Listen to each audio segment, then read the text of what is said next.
అందరికీ నమస్కారం. ఈరోజు కేవలం స్పోర్ట్స్ న్యూస్నే తీసుకోవడం జరుగుతుంది. ఎందుకంటే రాజకీయాలంటే ఇప్పుడు ప్రజెంట్గా అందరూ ఊర్లలోకి వెళ్తున్నారు. ప్రజెంట్గా రాజకీయాలను కొంతసేపు పక్కకు కొట్టి స్పోర్ట్స్ న్యూస్కి వద్దాం. ముఖ్యంగా world cup, women's world cup cricket ప్రారంభం కావడం జరిగింది నిన్న అట్టహాసంగా. ఎక్కడంటే అస్సాంలోని గువాహటి స్టేడియంలో నిన్న ప్రారంభ match India versus Sri Lanka. India శుభారంభం చేయడం జరిగింది. శ్రీలంక జట్టుతోని కొంచెం తడబడుతూ విజయాన్ని సాధించింది అనమాట. ఎందుకంటే శ్రీలంక అనేది కొంచెం ఇంకా అంత బలమైన జట్టు కాదు కంపారిజన్ టు ఇండియా. కాకపోతే ఏంటంటే కొంత తడబడుతూ అల్టిమేట్గా విజయాన్ని సొంతం చేసుకోవడం జరిగింది. నిన్న జరిగిన మ్యాచ్లో ముఖ్యంగా అమన్జోత్ కౌర్ మరియు దీప్తి శర్మ మరియు హార్లిన్ డియోల్, ఈ ముగ్గురు అద్భుతమైన ప్రదర్శన ఇవ్వడం, మరియు తెలుగు అమ్మాయి అయిన శ్రీ చరణి, ఈమె బౌలింగ్ విభాగంలో 2 వికెట్లు తీయడంతో భారతదేశం నిన్న శ్రీలంక జట్టుపై విజయాన్ని సొంతం చేసుకోవడం జరిగింది. World cup cricket women's world cup మొత్తం 8 జట్లు ఆడుతున్నాయి. ఇది భారతదేశంలో జరుగుతున్నాయి ఈ పోటీలు. ఈరోజు ఆస్ట్రేలియా వర్సెస్ న్యూజిలాండ్, ఈ 2 దేశాల మధ్య మ్యాచ్ జరగబోతుందన్నమాట. నిన్న అట్టహాసంగా ప్రారంభమైన ఈ world cup cricket women's world కప్లో అస్సాంలోని గువాహటి స్టేడియంలో అట్టహాసంగా ప్రారంభం కావడం జరిగింది. ప్రముఖ సినీ గాయకుడైన జుబేన్ గర్గ్, అస్సాంలో జుబేన్ గర్గ్ అని చాలా ఫేమస్ సింగర్, అతను సింగపూర్లోని యాక్సిడెంట్లో చనిపోవడం జరిగింది. అతని జ్ఞాపకార్థం నిన్న అతను పాడిన పాటలను మొత్తం శ్రేయా ఘోషాల్ పాడడం జరిగింది. అద్భుతంగా ప్రేక్షకుల నుంచి స్పందన రావడం, స్టేడియం మొత్తం దాదాపు మంచి క్రౌడ్ అన్నమాట, నాట్ బ్యాడ్. మంచి క్రౌడ్తో చాలా మంచి శుభారంభాన్ని ఇవ్వడం జరిగింది. ఇదే విధంగా మున్ముందు జట్లతోనూ కూడా భారత్ అద్భుతమైన ప్రదర్శన ఇవ్వాలని ఆశిస్తూ, ఏదైతే వరల్డ్ కప్ ఆరంభం సందర్భంగా ఇండియన్ ఉమెన్స్ క్రికెట్ టీంకు హర్మన్ ప్రీత్, ఇండియన్ కెప్టెన్ హర్మన్ ప్రీత్కు ఆల్ ద బెస్ట్, శుభాకాంక్షలు తెలుపుతూ మంచి విజయాలను ఇంకా సొంతం చేసుకోవాలని ఆశిద్దాం. ఇది ఇండియన్ వరల్డ్ కప్. ఇంకోటి కూడా ఇండియాలో ప్రజెంట్గా ఒక పెద్ద గ్లోబల్ ఈవెంట్ ఇండియాలో హోస్టింగ్ జరుగుతుంది. అదేంటంటే వరల్డ్ పారా అథ్లెటిక్ ఛాంపియన్షిప్స్. ఈ వరల్డ్ పారా అథ్లెటిక్ ఛాంపియన్షిప్లో కూడా భారత్ అద్భుతమైన ప్రదర్శన ఇవ్వడం జరుగుతుంది. ముఖ్యంగా ఇప్పటి వరకు 9 మెడల్స్ భారత్కు రావడం జరిగింది. అందులో 4 gold, 4 silver, 1 browns medal. Gold medals వచ్చేసి మేజర్గా ఈ నిన్న జరిగిన ఈవెంట్లో 2 గోల్డ్ మెడల్స్ వచ్చేసి సుమిత్ అండ్ సందీప్. వీళ్ళిద్దరూ జావెలింగ్ త్రోలో గోల్డ్ మెడల్ సాధించడం జరిగింది. శైలేష్ కుమార్ కూడా ఇదివరకు హై జంప్లో అతనికి గోల్డ్ మెడల్ రావడం జరిగింది. అంటే 4 గోల్డ్ మెడల్స్లో శైలేష్ కుమార్ ఏమో హై జంప్లో రావడం జరిగింది. మిగతా 3 మెడల్స్ కూడా జావెలింగ్ త్రోలో మెడల్స్ రావడం జరిగింది. ఇప్పటి వరకు భారత్ మంచి మెడల్స్తో, అంటే 9 మెడల్స్ అంటే వరల్డ్ పారా అథ్లెటిక్ ఛాంపియన్షిప్లో అంత ఈజీ కాదు. వీళ్ళందరికీ శుభాకాంక్షలు తెలుపుతూ ఇంకా వచ్చే మెడల్స్ కూడా అవకాశం ఉందన్నమాట. నెక్స్ట్, నిన్న హైదరాబాద్ క్రికెటర్ తిలక్ వర్మ ఎప్పుడైతే ఆసియా కప్ క్రికెట్లో అద్భుతమైన ప్రదర్శన ఇవ్వడం జరిగిందో అతనికి మంచి వెల్కమ్. చాలా అభిమానులు ఎయిర్పోర్ట్ నుంచి ఇంటి వరకు అతన్ని గ్రాండ్గా వెల్కమ్ చేయడం జరిగింది. తర్వాత తిలక్ వర్మ సీఎం రేవంత్ రెడ్డి గారిని కలవడం జరిగిందనమాట.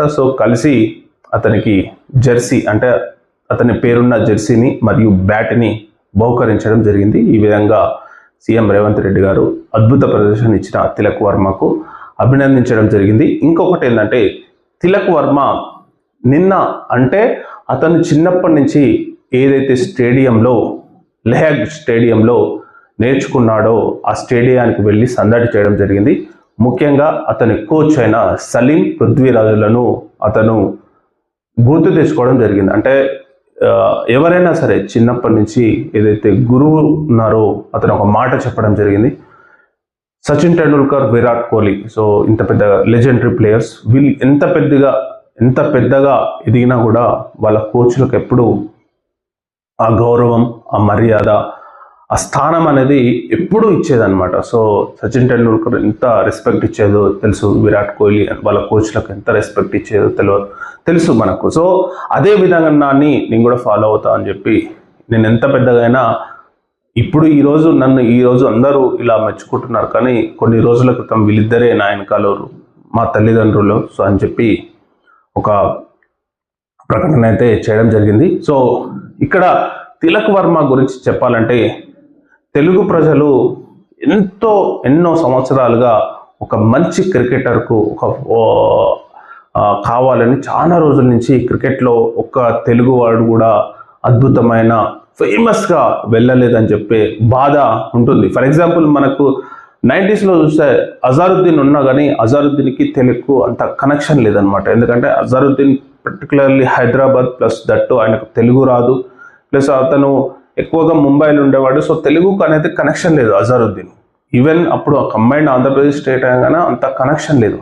ఆ తర్వాత వివిఎస్ లక్ష్మణ్కు దురదృష్టం వెంటాడిందని చెప్పాలి. ఎందుకంటే ఆయన మంచి ప్రదర్శన ఇచ్చినా కానీ కొన్ని మ్యాచ్లలో అవకాశం రాక కొన్ని ఇబ్బందులు, సో దానివల్ల లిటరల్గా చెప్పాలంటే వివిఎస్ లక్ష్మణ్కు దురదృష్టం వెంటాడిందని చెప్పాలి. సో ఆ దురదృష్టం వల్ల అతను అనుకున్నంతగా స్థాయిలో ఈ ప్రచారం కానీ లేకపోతే ప్రభావం కానీ తెచ్చుకోలేకపోయింది. ఆ తర్వాత సిరాజ్ అండ్ తిలక్ వర్మ, సో వీళ్ళిద్దరూ మంచి సిరాజ్ ఏమో బౌలర్గా మరియు తిలక్ వర్మ బ్యాట్స్మెన్గా మంచి పేరుగాంచారు, మంచి రికార్డ్స్, మంచి ప్రదర్శన ఇవ్వడం జరిగింది. కానీ సిరాజ్ ఎక్కువగా మనందరికీ తెలిసిందే, సో హైదరాబాద్ కల్చర్లో ఉంటాడు, సో హైదరాబాద్ ఆ కల్చర్లో ఉంటాడు. కానీ తిలక్ వర్మ వచ్చేసి ఒక తెలుగు ఫ్యామిలీ, అంటే తెలుగు ఒక అబ్బాయి, సో తెలుగు ఫ్యామిలీ నుంచి వచ్చిన అబ్బాయిగా, సో తెలుగు కల్చర్ను అవపోసన పట్టిన కుర్రాడుగా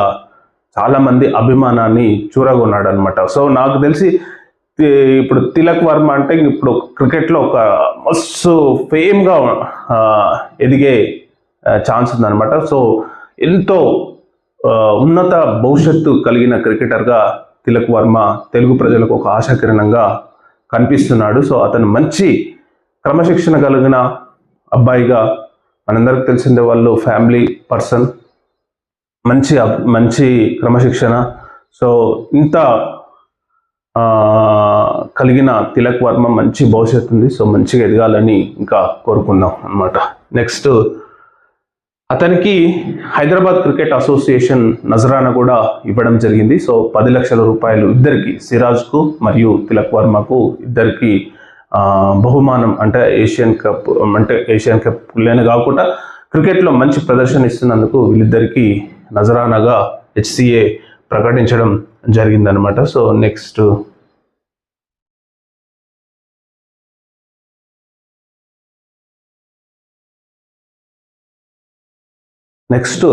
భారతదేశంలో ఉస్సేన్ బోల్ట్ పర్యటిస్తున్నాడు పర్టికులర్లీ.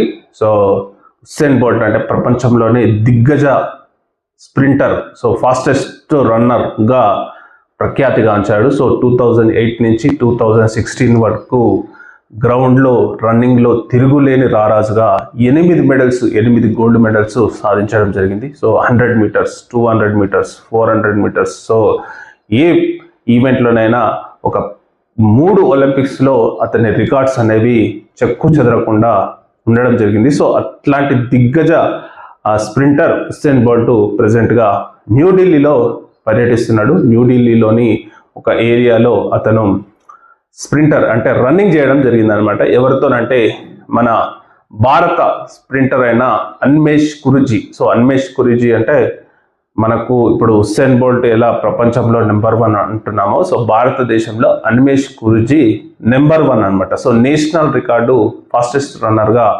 అనిమేష్ గురూజీ పేరు మీదనే ఉంది. సో అనిమేష్ గురూజీ మరియు పివి సింధు సో నిన్న ఒక ఢిల్లీలోని ఒక మార్కెట్లో రన్నింగ్ చేయడం కోసం నిన్న పాల్గొనడం జరిగిందనమాట. సో హుస్సేన్ బోల్ట్ అంటే ప్రపంచంలోనే అందరికీ తెలిసిందిగా సో మంచి అథ్లెట్ అనమాట. సో ఇంకొకటి ఏంటంటే ఇరానీ కప్పు నిన్న అంటే ఇరానీ కప్పు ప్రారంభం కావడం జరిగింది. ఇది ఒక ఫస్ట్ క్లాస్ క్రికెట్ అనమాట. అంటే ఏదైతే రంజీ ట్రోఫీ గెలిచిందో ఆ రంజీ ట్రోఫీ గెలిచిన జట్టు మిగతా వెస్ట్ ఇండియాతో ఆడాల్సి ఉంటుంది. సపోజ్ రంజీ ట్రోఫీ ఇప్పుడు విదర్భ గెలిచింది. సో విదర్భ టీం అనేది వెస్ట్ ఇండియాతో మిగతా ఇండియాతో ఆడాల్సి ఉంటుంది. సో నిన్న నుంచి ప్రారంభం కావడం జరిగిందనమాట. సో ఇది ముఖ్యంగా ఇరానీ ట్రోఫీ గురించి. నెక్స్ట్ ఒకటి రైట్. నెక్స్ట్ ముఖ్యంగా ఆసియా కప్ ఎక్కడ ఉంది? సో ఆసియా కప్ గురించి చాలామంది వెతుకులాట. సో అది మాత్రం పాకిస్తాన్ మినిస్టర్ అయిన మొహ్సెన్ నఖ్వీ తీసుకెళ్లడం జరిగింది. సో అతనిపై బీసీసీఐ ఐసీసీకి కంప్లైంట్ చేయడం జరిగింది. సో ఈ కంప్లైంట్ చేసిన నేపథ్యంలో ఐసీసీఐ ఒక విచారణ అంటే కొన్ని బోర్డులతో కలిపి విచారిస్తుందని చెప్పి బీసీసీఐకి హామీ ఇవ్వడం జరిగిందనమాట. ఇంకొకటి ఏంటంటే లాస్ట్ అండ్ ఫైనల్గా